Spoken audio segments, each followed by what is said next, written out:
भारत की प्राचीन भूमि में, जहां साम्राज्य समुद्र में लहरों की तरह उठते और गिरते थे, दुनिया में अब तक देखे गए सबसे बड़े संघर्ष के लिए मंच तैयार किया गया था। महाभारत सम्मान, विश्वासघात और दैवीय हस्तक्षेप की एक कहानी है जो शक्तिशाली योद्धाओं और दिव्य शक्तियों के संघर्ष के बीच सामने आई थी। लेकिन अराजकता और उथल-पुथल के बीच नश्वर आंखों से अदृश्य देवता स्वयं भाग्य की दिशा को प्रभावित करने के लिए अवतरित हुए। दिव्य सारथी और विष्णु के अवतार कृष्ण अर्जुन के साथ खड़े थे और भगवद गीता के रूप में सलाह और मार्गदर्शन दे रहे थे, पवित्र ग्रंथ जो आने वाली पीढ़ियों के लिए ज्ञान का प्रतीक बन जाएगा। जैसे जैसे लड़ाई बढ़ती गई, प्रत्येक पक्ष ने अपने सबसे भयंकर योद्धाओं और सबसे विनाशकारी हथियारों का प्रयोग किया। नायकों का पतन हुआ और तलवारों की टक्कर और युद्ध रथों की गड़गड़ाहट के बीच किंवदंतियों का जन्म हुआ।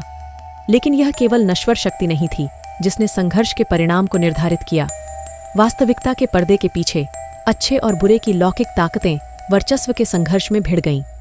देवताओं और राक्षसों, देवदूतों और आत्माओं, सभी ने महाभारत के नाटकीय नाटक में अपनी भूमिका निभाई और राजाओं और राज्यों की नियति को समान रूप से आकार दिया।